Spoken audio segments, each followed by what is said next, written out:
نحمده ونصلي على رسوله الكريم اما بعد فاعوذ بالله من الشيطان الرجيم بسم الله الرحمن الرحيم رب اشرح لي صدري ويسر لي امري واحلل عقدة من لساني يفقهوا قولي وَإِذْ أَخَذَ اللَّهُ مِيثَاقَ الَّذِينَ أُوتُوا الْكِتَابَ، اور جب لیا اللہ نے پختہ عہد ان لوگوں سے جنہیں کتاب دی گئی تھی۔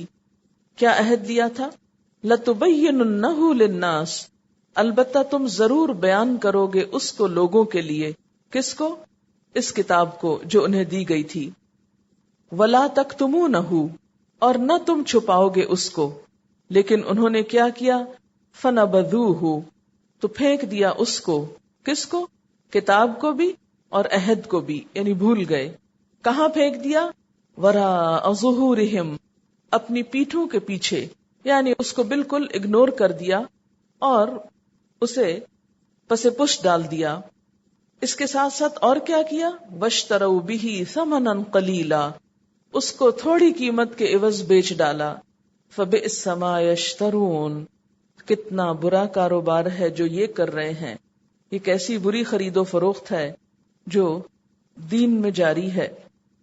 یہاں اللہ تعالیٰ کے اہل کتاب سے لیے گئے اس عہد کی بات ہو رہی ہے جس میں ان کے اہل علم طبقے سے یہ کہا گیا کہ ان کے پاس جو نفع مند علم ہے جس سے لوگوں کی اصلاح ہو سکتی ہے اسے وہ لوگوں تک ضرور پہنچائیں، اور اس معاملے میں وہ اپنا فرض ادا کریں۔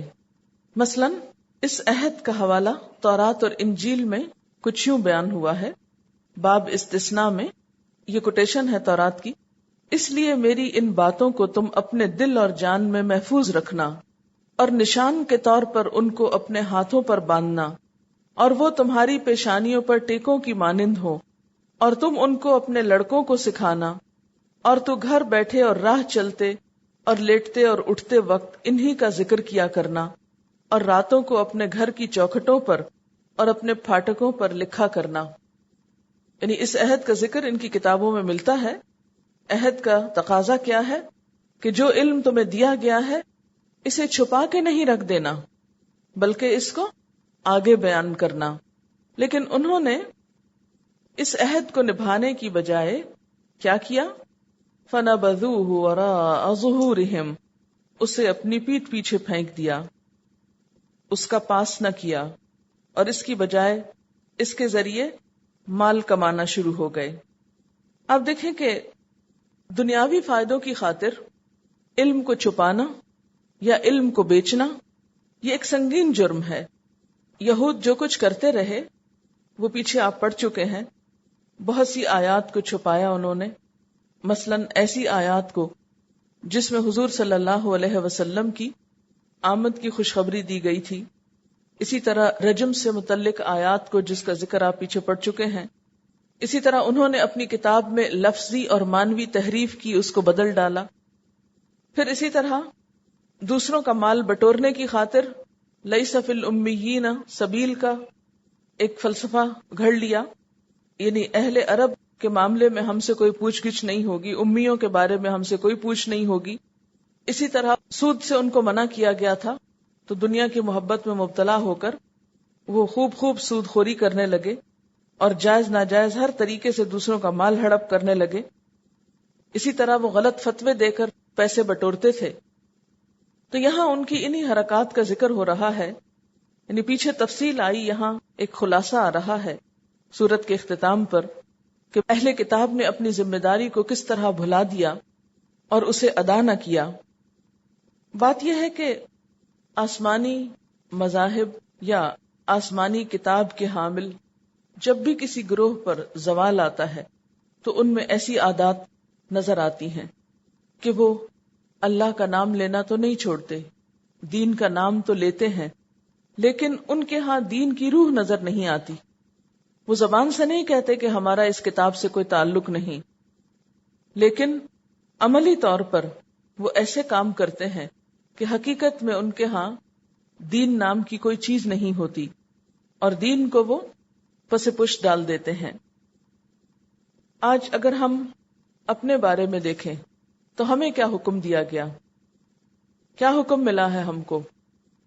یعنی ہمارے پاس تو وہ کتاب ہے جس کے بعد اب کوئی اور کتاب نہیں آنی، ہم تو اس نبی کو مانتے ہیں جس کے بعد اب کسی اور نبی کو نہیں آنا.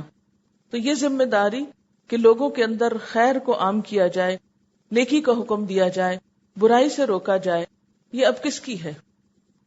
ہماری ہے. لیکن آپ نے خود بھی محسوس کیا ہوگا کہ ہمارے لوگوں کی اکثریت جو ہے وہ اس ذمہ داری سے غافل ہے. اور پھر عوام تو عوام، وہ لوگ جو دین کو جاننے کا دعویٰ کرتے ہیں، ان کی اکثریت بھی دین کو صرف اپنی ذات تک ہی رکھتی.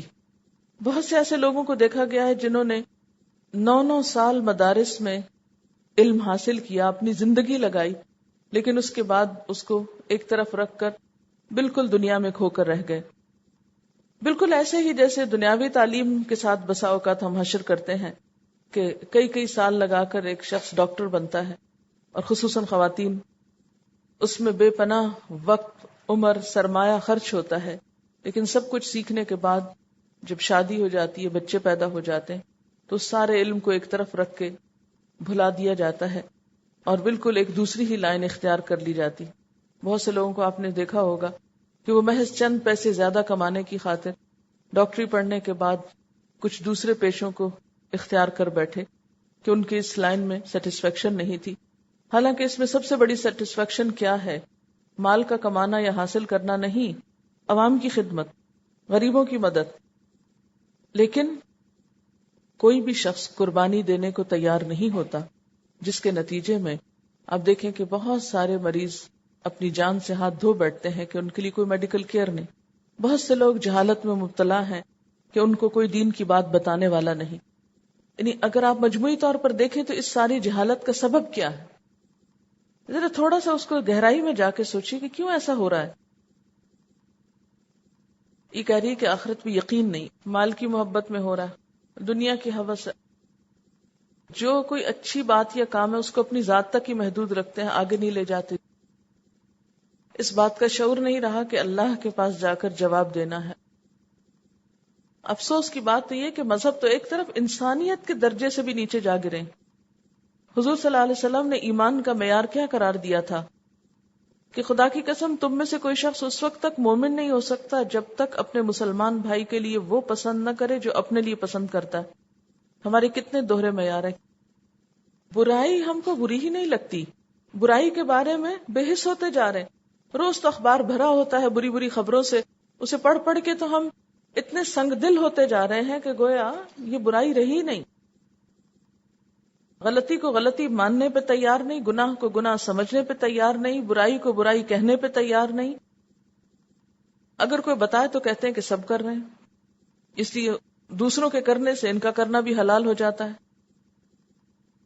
اگر آخرت کا احساس دلایا جائے تو کہا جاتا ہے کہ بعد کا بعد میں دیکھا جائے گا. صرف اپنی ذات سے دلچسپی ہے. لوگوں کے دل سخت ہو گئے ہیں اور سخت دلوں میں دوسروں کے لیے کوئی محبت نہیں ہوتی. لیکن پھر میرا سوال وہیں پر ہے آپ سے کہ پھر یہ سب کچھ ہوا کیوں؟ بنیادی بات یہ ہے کہ ابھی پیچھے میں نے آپ کو بتایا تھا لَقَدْ مَنَّ اللَّهُ عَلَى الْمُؤْمِنِينَ إِذْ بَعَثَ فِيهِمْ رَسُولًا مِّنْ أَنفُسِهِمْ کہ اللہ نے مومنوں پر احسان کیا جب ایک رسول ان کے اندر انہی میں سے اٹھایا جو ان پر اس کی آیات پڑھتا ہے، جو ان کا تزکیہ کرتا ہے، جو انہیں کتاب کی تعلیم دیتا ہے، جو انہیں حکمت کی تعلیم دیتا ہے. اور اس سے پہلے وہ یقیناً کھلی گمراہی میں مبتلا تھے. تو اس سے کیا پتہ چلتا ہے؟ اگر اس سے پہلے کھلی گمراہی میں تھے تو ان چیزوں کے بغیر اس کے بعد بھی کھلی گمراہی ہی ہوگی. ان کے ہاں یہی کچھ تھا. عورتوں کے ساتھ برا سلوک تھا، بچوں کو زندہ درگور کر دیتے تھے، قتل اولاد ان کے ہاں عام تھا، دوسروں کے خون سے کھیلنا ان کے لیے ایک عام پسندیدہ مشغلہ تھا. یہ سب خرابیاں اور برائیاں اس قوم کے اندر بھی تھیں جو آج ہمیں نظر آتی ہیں. لیکن آپ صلی اللہ علیہ وسلم نے ان 4 طریقوں سے اس قوم کو ان خرابیوں سے باہر نکال لیا. وہ لوگ جن کو کوئی اہمیت نہیں دیتا تھا وہ دنیا کے امام بن گئے. کیا آج یہ 4 چیزیں ہمارے پاس موجود نہیں ہیں؟ یہ اللہ کی کتاب موجود نہیں ہے؟ حکمت کی باتیں آپ صلی اللہ علیہ وسلم کی موجود نہیں ہیں؟ لیکن نہیں ہے تو کون کہ جو ان کو پڑھ کر سنائے جو لوگوں کا تزکیہ کرے. کیا اس کام کے لیے فرشتے اتریں گے؟ کون آئے گا یہ کرنے کو؟ کون کرے گا یہ سب کچھ؟ یا اسی طرح یہ سب ظلم ہوتے رہیں گے معاشرے کے اندر، یہ سب خرابیاں ہوتی رہیں گی.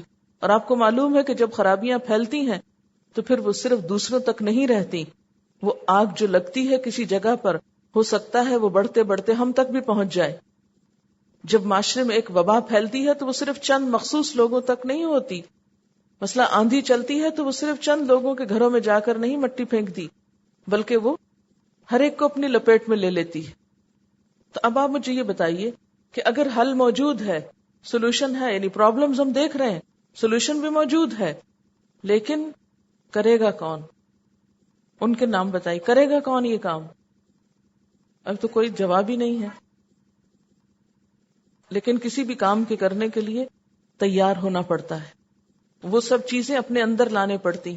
اگر کتاب آپ کے اندر اترے گی، حکمت آپ کے اندر اترے گی، آپ کا اپنا تزکیہ ہوگا، آپ کو کتاب کی تلاوت آئے گی، تو آپ یہ آگے جا کے کریں گے نا.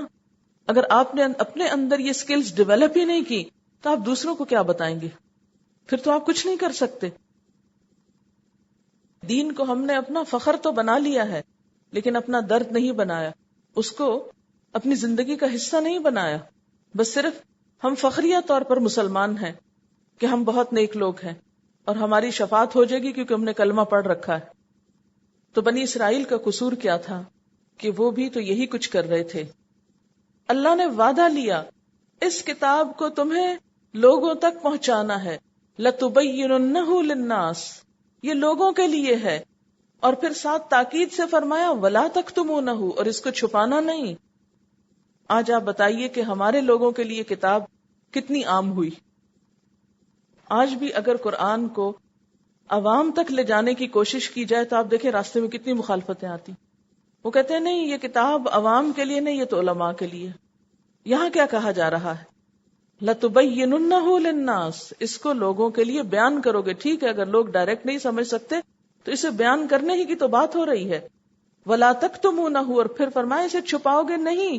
آج ہم نے اس کو بند کر کے غلافوں میں لپیٹ کے اونچا رکھ دیا کہ نہیں اس کی بے ادبی نہ کرنا. کبھی کہا جاتا ہے عربی میں اتری، عربی میں ہی پڑھو، ترجمہ پڑھنے کی ضرورت نہیں. تو پھر تعلیم کس چیز کی ہوئی؟ تعلیم کتاب میں تو سب کچھ آ جائے گا کہ جس سے لوگوں کو یہ بیان کی جا سکے. بیان کا کیا مطلب ہوتا ہے؟ کھول کے رکھنا، یعنی جو چیز سمجھ نہیں آتی اس کو سمجھانا. اصل میں یہ آیات ہمیں آئندہ کے لیے تو خبردار کر رہی ہیں. آپ دیکھیں لَتُبْلَوُنَّ، مستقبل کی خبر دی جا رہی ہے. تم ضرور آزمائے جاؤ گے، ایسا ہوگا، مخالفتیں ہوں گی، اور ہم نے پچھلے لوگوں سے بھی عہد لیا تھا لیکن انہوں نے بھی یہ سب کچھ نہیں کیا، تو آئندہ بھی یہی ہوگا اور یہ ہو چکا. یعنی دین جو ہے وہ ایک طلسماتی چیز بن کے رہ گیا، ایک فخریہ چیز بن کے رہ گیا. آپ دیکھیں کہ اکثریت جو ہے وہ قرآن کی ایک آیت صحیح نہیں پڑھ سکتی، حالانکہ بہت سے لوگوں نے گھروں میں پڑھا ہوگا، قاریوں سے پڑھا ہوگا، معلوم نہیں کس کس سے پڑھا ہوگا، پڑھنے کے باوجود پڑھنا نہیں آتا. ایسا کیوں ہے؟ بہت سے حافظ قرآن آپ کو سینکڑوں کی تعداد میں ایسے ملیں گے کہ جن کو ایک لفظ کا بھی ترجمہ نہیں آتا ہوگا، سیکھا ہی نہیں انہوں نے. تو عالم بنے، عالم کیوں نہیں بنتے؟ بننا چاہیے، اور جو بنے ہوئے ہیں وہی پہنچائیں تو میرے خیال ہے معاشرہ سنور جائے. ایک دن مجھے کسی نے لکھا کہ آپ یہ کیا کام کر رہی ہیں؟ ہمارے مدرسہ میں پتہ نہیں 2 لاکھ کے 7 لاکھ لوگ پڑھتے ہیں. تو میں اس بات سے پریشان ہو گئی کہ اتنے لاکھ لوگ اگر ایک مدرسہ میں پڑھتے ہیں تو اس عوام کی حالت کیوں نہیں سدھرتی؟ وہ کہاں ہیں؟ کیوں نہیں لوگوں کو بتاتے آ کر؟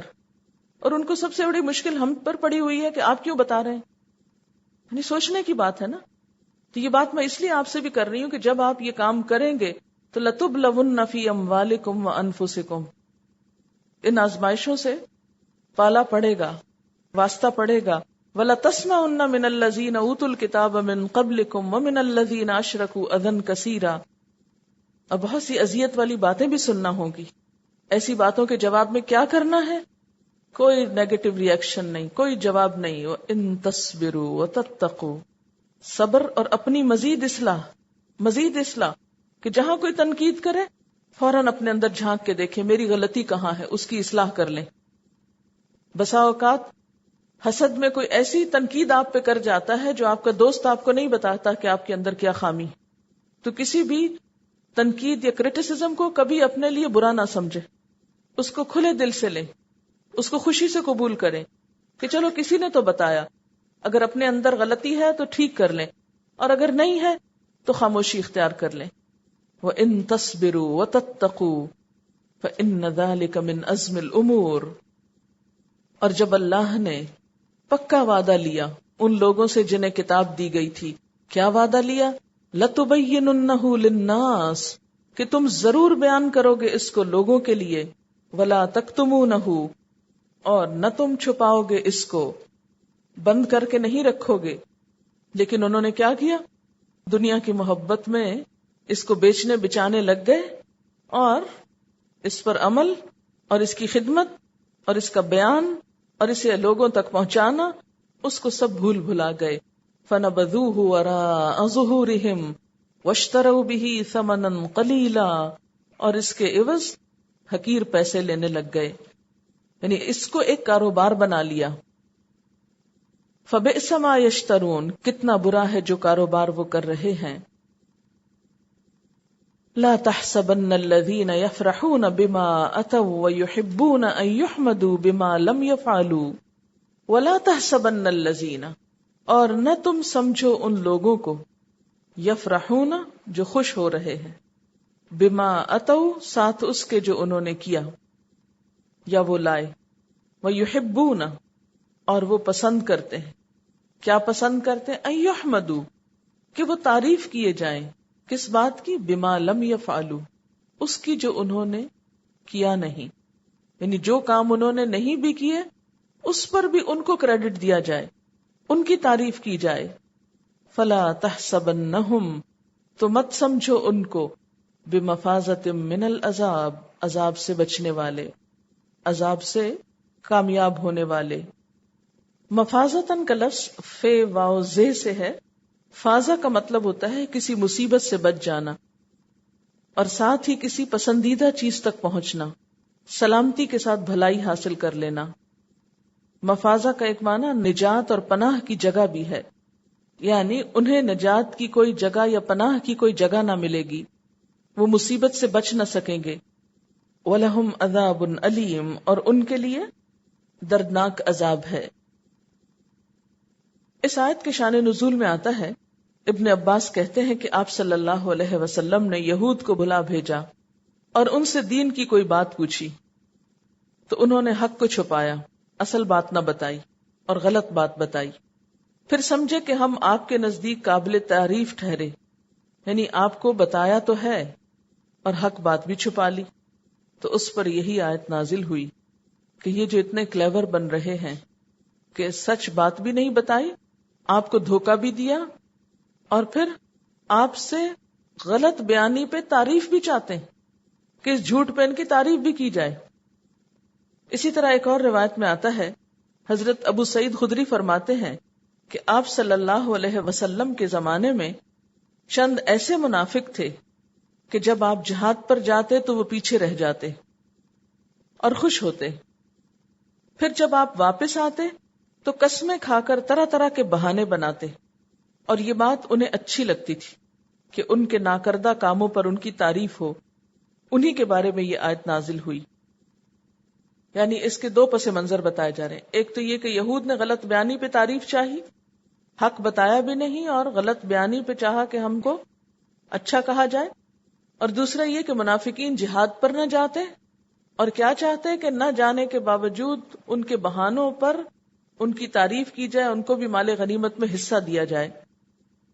اور پھر یہ کہ یہ صرف انہی لوگوں کے بارے میں تھوڑی ہے، بہت سے لوگوں کی یہ نفسیات ہوتی ہے کہ وہ کرتے کراتے کچھ نہیں، لیکن اس کے باوجود کیا چاہتے ہیں کہ ان کی بہت تعریف کی جائے، جو ذمہ داری ان پہ ڈالی جائے وہ پوری نہیں کریں گے، جو کام ان کو دیا جائے وہ کر کے نہیں لائیں گے، غلطی کرنے پر بھی شاباش ملے.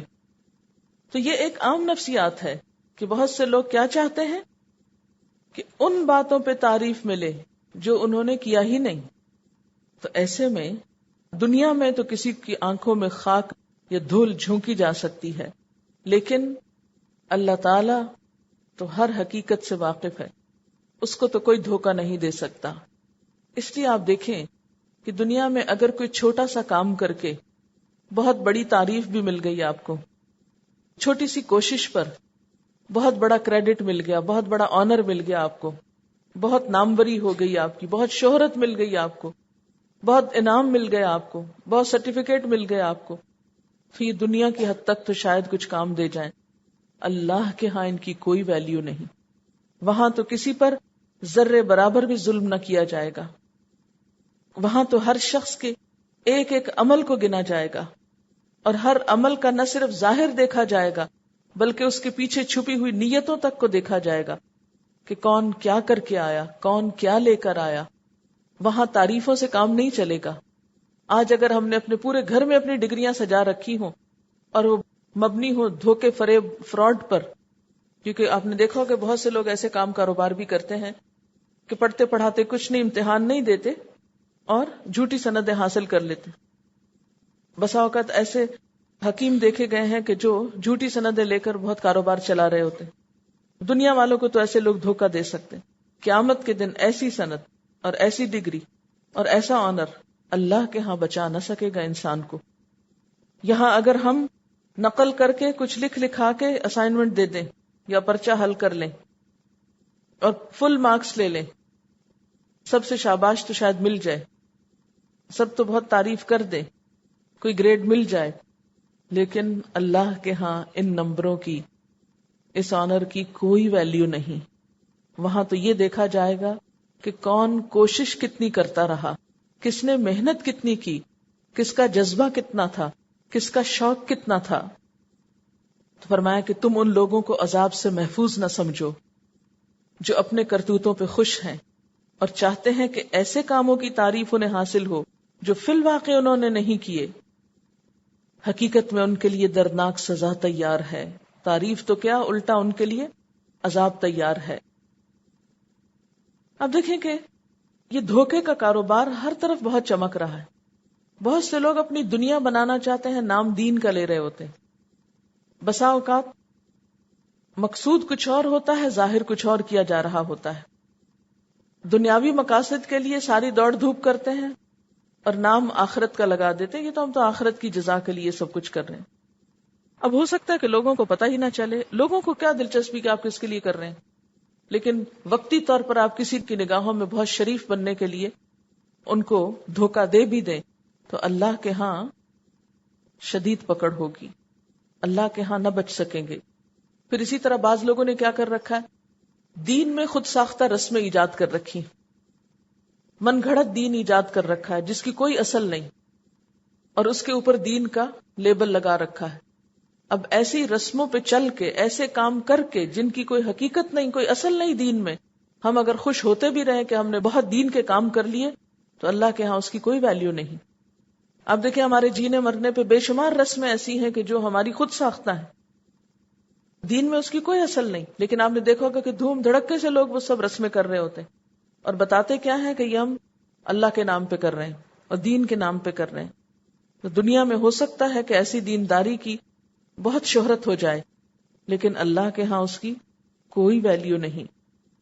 پھر آپ دیکھیے کہ جیسے سورۃ البقرہ کا اختتام ہوا تھا تو اس میں کیا تھا، وَلِلَّهِ مَا فِي السَّمَاوَاتِ وَمَا فِي الْأَرْضِ، تو یہاں بھی ایک مماثلت نظر آتی ہے اختتام پر، وَلِلَّهِ مُلْكُ السَّمَاوَاتِ وَالْأَرْضِ، اور اللہ کے لیے ہے آسمان و زمین کی بادشاہت، واللہ علی کل شیء قدیر، اور اللہ ہر چیز پر قدرت رکھنے والا ہے۔ جس طرح سورت کی ابتدا میں اللہ تعالیٰ کا ایک تعارف پیش کیا گیا تھا، اسی طرح سورت کے اختتام پر بھی اللہ تعالیٰ کا ایک تعارف اور اللہ تعالیٰ کا ذکر اور اس کی کائنات میں غور و فکر کی بات کی جا رہی ہے۔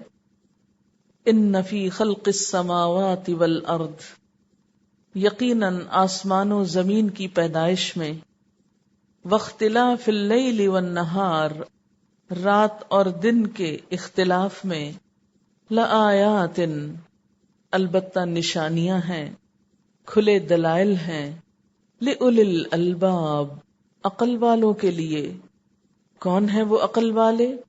الَّذِينَ يَذْكُرُونَ اللَّهَ قِيَامًا، جو اللہ کا ذکر کرتے ہیں کھڑے ہو کر بھی، قیام کی حالت میں بھی، وَقُعُودًا، اور بیٹھ کر بھی، وَعَلَى جُنُوبِهِمْ، اور اپنے پہلوؤں پر بھی یعنی لیٹ کر بھی، وَيَتَفَكَّرُونَ فِي خَلْقِ السَّمَاوَاتِ وَالْأَرْضِ، اور وہ آسمان و زمین کی تخلیق میں غور و فکر کرتے ہیں، اور پھر اس نتیجے پہ پہنچتے ہیں کہ یوں پکار اٹھتے ہیں، ربنا، اے ہمارے رب، ما خلقت ھذا باطلا، تو نے یہ سب کچھ باطل بیکار نہیں پیدا کیا، سبحانک، پاک ہے تو، وہاں تھا غفرانک، یہاں کیا ہے سبحانک، پاک ہے تو، فقنا عذاب النار، پس بچا ہم کو آگ کے عذاب سے.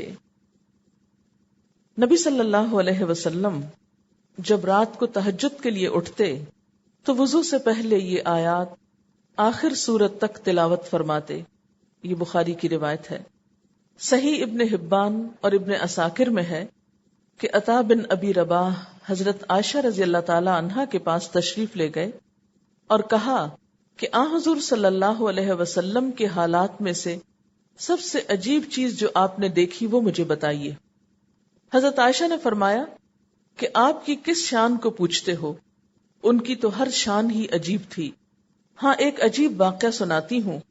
وہ یہ ہے کہ حضور صلی اللہ علیہ وسلم ایک رات میرے پاس تشریف لائے اور لحاف میں داخل ہو گئے. پھر فرمایا اجازت ہے میں اپنے پروردگار کی عبادت کروں. پھر بستر سے اٹھے، وضو فرمایا اور نماز کے لیے کھڑے ہو گئے اور قیام میں اس قدر روئے کہ آپ کے آنسو سینہ مبارک پر بہہ گئے. پھر رکوع فرمایا اور مسلسل روتے رہے یہاں تک کہ صبح ہو گئی. حضرت بلال رضی اللہ تعالی عنہ آئے اور حضور کو نماز کی اطلاع دی. حضرت عائشہ فرماتی ہیں کہ میں نے عرض کیا آپ اس قدر کیوں رو رہے ہیں؟ اللہ تعالیٰ نے تو آپ کے اگلے پچھلے سب گناہ معاف فرما دیے ہیں. فرمایا کیا میں اس کا شکر گزار بندہ نہ بنوں اور شکریہ میں یہ گریہ وزاری کیوں نہ کروں جبکہ آج کی رات اللہ تعالیٰ نے مجھ پر یہ آیت نازل فرمائی ان فی خلق السماوات والارض.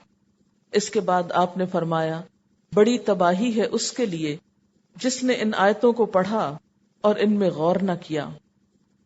یعنی آپ صلی اللہ علیہ وسلم کا رونا شکر کا رونا تھا. اور پھر ساتھ ہی تلقین کیا کہ تباہی ہے اس کے لیے جو یہ آیتیں پڑھے اور ان میں غور و فکر نہ کرے. کتنے لوگوں نے ان آیات کو پڑھ کر غور و فکر کیا اور آج امت مسلمہ ان آیات میں کتنا غور و فکر کر رہی ہے. اسی طرح ابن عباس کی روایت ہے کہ ایک شب وہ اپنی خالہ ام المومنین حضرت میمونہ رضی اللہ تعالی عنہا کے پاس ٹھہرے ہوئے تھے جو آپ صلی اللہ علیہ وسلم کی اہلیہ تھی. ابن عباس کہتے ہیں کہ میں آپ کے ہاں سو رہا تھا اور آپ صلی اللہ علیہ وسلم بھی سو گئے. جب رات کا آخری حصہ شروع ہوا تو آپ اٹھ بیٹھے، آسمان کی طرف دیکھا، پھر یہ آیت پڑھی ان فی خلق السماوات والارض آخر سورت تک. پھر وضو کیا، مسواک کی اور 11 رکعات پڑھی. اس کے بعد حضرت بلال نے اذان دی، آپ نے فجر کی 2 سنتیں پڑھی، پھر باہر نکلے اور فجر کی نماز پڑھائی. تو اس سے کیا پتہ چلتا ہے کہ آپ صلی اللہ علیہ وسلم نے اٹھتے ہی وضو سے پہلے ان آیات کو پڑھا. اور کس طرح پڑھا؟ آسمان کی طرف نگاہ اٹھا کر. وآخر دعوانا ان الحمد للہ رب العالمین. سبحانک اللہم وبحمدک نشہد ان لا الہ الا انت نستغفرک ونتوب الیک. والسلام علیکم ورحمۃ اللہ.